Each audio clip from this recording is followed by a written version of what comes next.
They thought she was just a quiet woman in a security uniform. But in the next few minutes, she would make an entire naval base stop breathing. Even the admiral who mocked her would be left frozen in shame. The sun burned over Naval Station Norfolk, and the air smelled of jet fuel, salt, and power. Hundreds of sailors stood proudly in their white uniforms. Families waved little American flags. The Navy band played as Rear Admiral Thompson tapped his shiny black shoes against the asphalt. Impatient, in control, and ready for the fleet's big commissioning ceremony. But his cold blue eyes locked onto one person, not a general. Not a VIP, just a woman in a navy blue polo shirt and khaki pants, a security guard. He frowned. "I don't have time for this," he snapped. "This is General Miller. His credentials are perfect. Your scanner's wrong." Let him pass, but the woman didn't flinch. Her voice was calm, steady. "Sir, with all due respect, protocol requires a visual confirmation. It'll only take a moment." The admiral's jaw tightened. In his world, a civilian stopping a general was insubordination. He stepped closer, his voice turning venomous. "Your job is to assist, not obstruct. Step aside or I'll have you removed, permanently." The crowd went silent. You could almost hear the wind stop, but the woman didn't move. She stood firm, eyes steady, waiting for the confirmation in her earpiece. And right there, without saying a word, she challenged the admiral's authority. Simply by doing her job. Her name was Evelyn Reed, though everyone just called her Evie. 42 years old, quiet, disciplined, invisible, or so people thought. She blended into the background like she was meant to disappear. Average height. Brown hair tied back neatly. A faint limp when she walked. Most saw her as just another security guard. A lonely woman with no real power. But they didn't see the truth. The way her eyes scanned everything. The way her locker was perfectly organized. The way her posture was too straight for someone ordinary. She never joined gossip. Never bragged. During lunch, she'd sit alone, reading a worn-out paperback with no cover.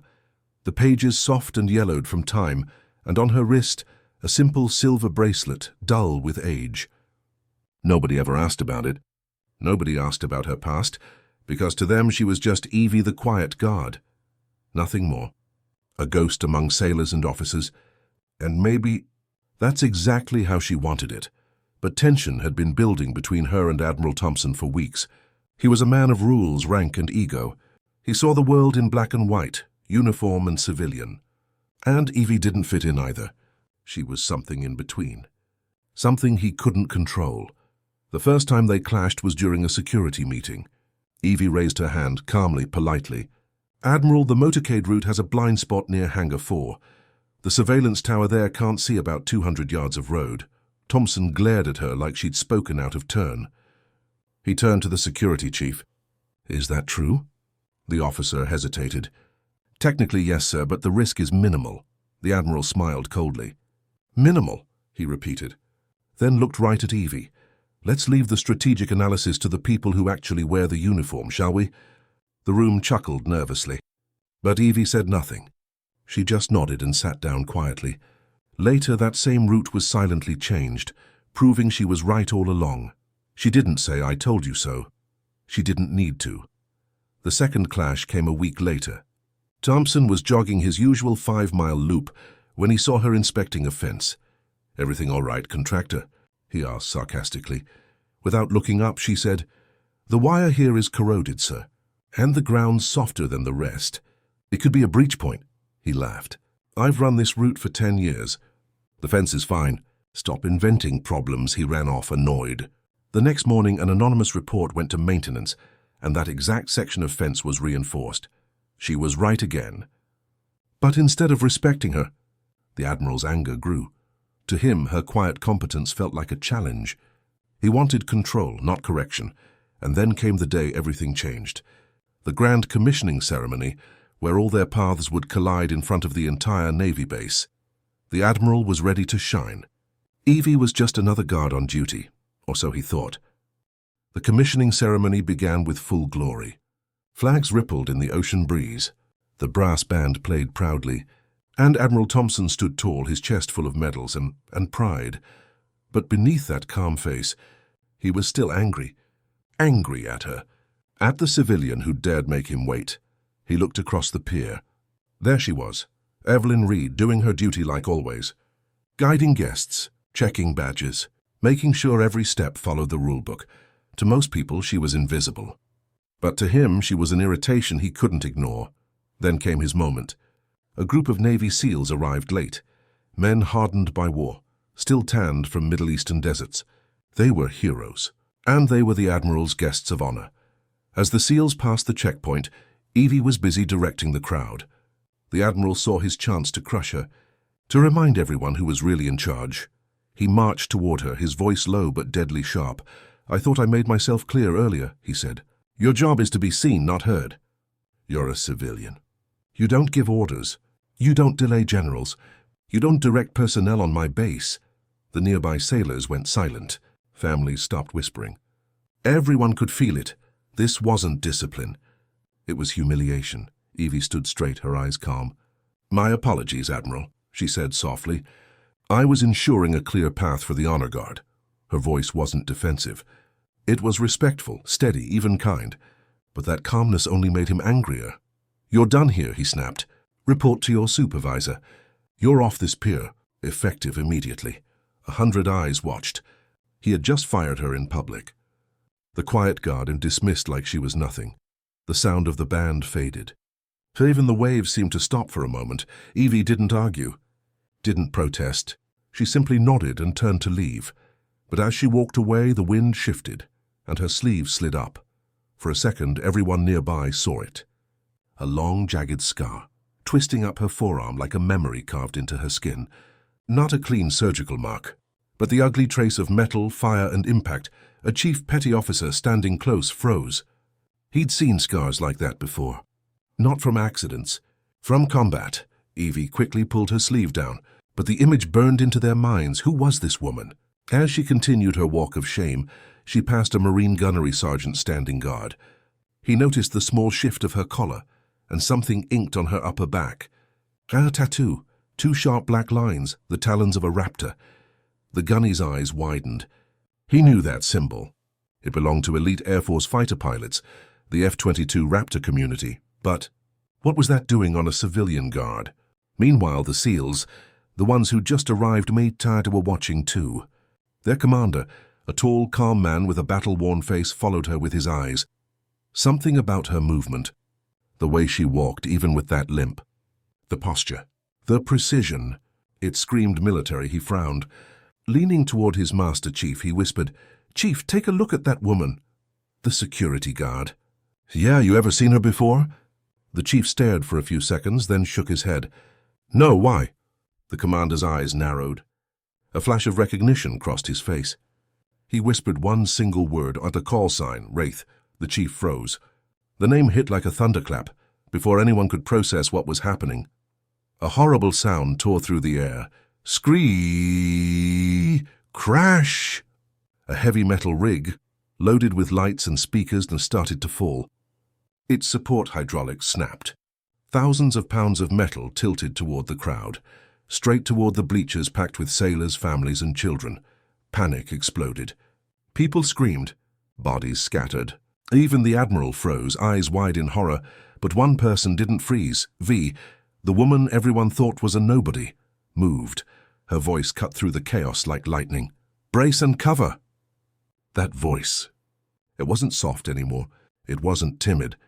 It was commanding, fierce, the kind of voice that saves lives. She didn't hesitate, didn't think. Didn't run from the danger as she ran toward it, her limp gone, her movements sharp, decisive, perfect.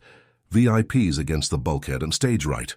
She shouted, "You two, get those kids out. Maintenance corridor now." Her hand pointed to an exit no one else had even seen.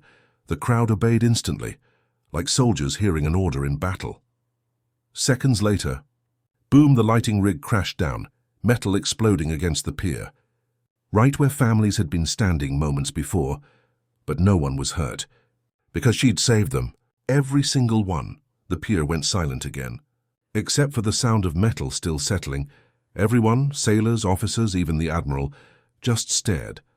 Because in those 5 seconds, that quiet guard had done what trained leaders dream of doing. She'd taken control. saved lives, and commanded a crowd like a battlefield. The SEAL commander whispered to himself, "It's her. It's really her." And from that moment on, the truth was unstoppable. The pier was chaos, but the danger was gone. Families clung to each other, trembling. Children cried softly, holding their parents. And there she stood, the quiet guard who had just saved them all.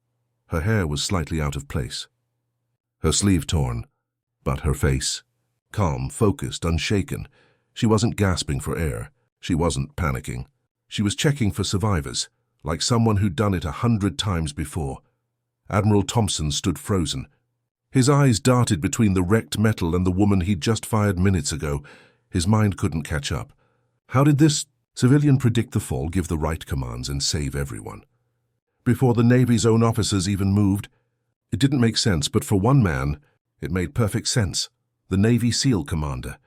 He was already moving toward her, his boots pounding the pier. His men followed silently, and not out of confusion, but out of recognition. They had seen that kind of leadership before, and in the desert, under fire when chaos ruled. The commander walked straight through the stunned crowd, past officers, past the admiral, and stopped just 3 feet from Evelyn Reed. He didn't speak right away. He just looked at her, her scarred arm, her sharp eyes, her perfect control. When he finally spoke, his voice was low but firm. "Admiral," he said without breaking eye contact with her, "I think you know who she is." Thompson blinked, confused. Who is she?" The SEAL commander turned slowly toward him. His tone shifted, respectful yet heavy with truth. "Sir, with all due respect," he said quietly, "you're addressing Major Evelyn Reed, United States Air Force, retired." The admiral's face drained of color. The crowd gasped. A major? In the Air Force? It didn't add up. Why would a decorated officer work as a simple base guard? But the commander wasn't done. He looked back at her, his voice dropping lower, almost reverent. "Her call sign," he said, "is Wraith." And in that single word, the entire pier went silent. Wraith. The name wasn't just familiar. It was legendary. Among pilots and operators, Wraith was a myth, a ghost in the sky. One of the first and most decorated female F-22 Raptor pilots in Air Force history. They said she flew missions no one could confirm, that she fought in skies where no radio dared speak, that she saved lives on missions so classified. Even her own wingman never knew the full story. Rumor said she disappeared after a catastrophic ejection, a high-altitude accident that nearly tore her body apart. Doctors told her she'd never walk again, never fly again. But here she was, standing tall on a Navy pier, not behind a cockpit but behind a security gate. Every veteran there knew what that meant. She hadn't come to seek glory. She'd come to serve, quietly, humbly, without recognition, without medals, just to keep watch, to protect others. Even if no one ever knew her name, the SEAL commander straightened his back. Then, slowly, he raised his right hand in a sharp salute. It wasn't the kind of salute you give an officer out of duty. It was the kind you give a legend, ma'am, he said softly, voice thick with emotion. "It's an honor." At that moment, every SEAL behind him snapped to attention. Their hands struck their brows in perfect unity. The sound echoed through the pier, like thunder after a storm. One by one, Marines joined them, sailors, airmen in the crowd. A wave of salutes spread across the pier like a tide. Hundreds of uniforms eyed all turned toward her. They weren't saluting a guard.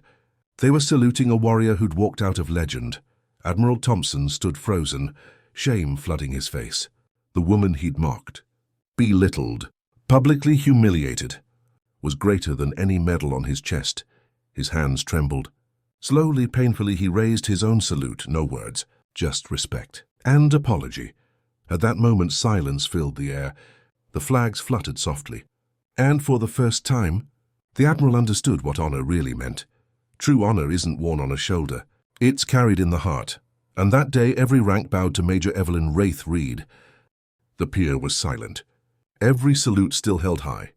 The sun glinted off rows of medals and teary eyes, and in the middle of it all stood Evelyn Reed, the woman they once ignored. Now saluted by the strongest, the bravest, the best, she didn't move for a long time. She just looked at them. Not with pride, not with ego, but with quiet understanding. She had lived enough battles to know Glory fades fast. But duty stays. The SEAL commander dropped his salute. He looked her in the eye, no words. Just a silent exchange, warrior to warrior, a respect that didn't need explanation. Then slowly Evelyn nodded, just once, and that was enough. When the ceremony ended, the Admiral finally walked up to her. The arrogance in him was gone. Completely gone. His voice trembled. "Major Reed," he began, barely able to say the name. I don't know what to say. My behavior was inexcusable." He swallowed hard, eyes wet. "There is no apology enough for the disrespect I've shown you." Evelyn didn't flinch, didn't look angry, didn't look proud. She just said softly, "We all have a job to do, Admiral." Her voice was calm again, the same gentle tone she had at the gate. "Today mine was this checkpoint. That's all that mattered." She gave him a small professional nod. "Please, my see to your guests." And just like that, she walked away. No big speech, no spotlight, just gone, back to helping families, checking on children, doing her duty. But the story didn't end there. Within days, her name spread across Naval Station Norfolk, whispered in hallways, told in mess rooms, repeated in training classes. The guard at the gate? She used to be Wraith, the one who saved everyone. That was her. It became a lesson, a quiet reminder that true heroes rarely announce themselves. She never asked for fame, never wanted her rank back. She didn't care about medals or speeches. Her life had already taught her everything she needed to know. That courage doesn't come from the uniform on your back. It comes from the heart that beats beneath it. She was proof that strength can be silent, that greatness can wear khaki pants and a faded name tag, and that sometimes the people we overlook are the ones who have already saved us, more than once. Evelyn Wraith. Reed, the legend who walked away from the sky to guard a pier full of strangers, showed the world one truth. Honor isn't in rank. It's in character. Respect isn't given by power. It's earned by heart, and in that single unforgettable day, a quiet woman reminded everyone what real heroism looks like.